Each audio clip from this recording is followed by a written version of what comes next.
lung cancer。咁醫生就講佢嘅 cancer spread up to 佢嘅腦啦，已經一路長大啦。叫晒要準備就係叫晒你可以呢幾日去隨時會走㗎啦。叫晒所有屋企人，你見下佢。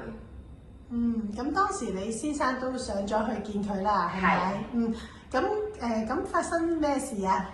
因為我之前早幾個月咧就已經有寄，一路都有寄呢個貼片俾佢用。佢就醫生講佢唔得用，所以佢就唔夠膽用下冇用下咁樣樣。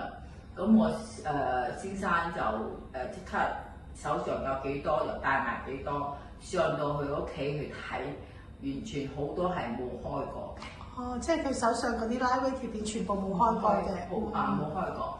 咁我先生就問我要點樣貼，我講既然講佢個腦嘅瘤係一路長到好大，就貼多啲喺個腦嗰邊係。就係佢嘅頸椎啊後邊啦，一路貼到佢個咩貼8塊。8塊你主要叫你先生貼乜嘢啊？39、49、醫樣、Good Time 都有嘅。呢4樣啦，每人打孖咁樣上。貼咗8塊。第二日佢就有啲醒啦。佢本來係佢哋摸佢嘅手啊腳啊，全部都係凍冰冰嘅。第二日咧又暖㗎啦，已經係暖㗎啦。佢喺貼之前佢昏迷咗幾耐啊？昏迷咗幾日㗎。已經昏迷幾日。咁跟住因為個維生指數好低，所以醫生就叫你哋盡快叫晒啲屋企人嚟。要見佢哋，要見佢嘅。最後一面。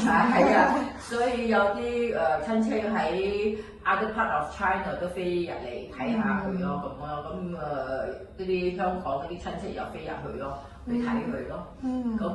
我好感恩就係呢個貼片真係幫到佢。第二日佢就已經係有感覺。有感覺。點講咧？當時嗰啲人咧就講呢個唔係個貼片幫佢嘅，而係佢個咩？回光返照。係啦。咁我講 whatever 你哋信就信啦，睇多幾日至嚟講嘢。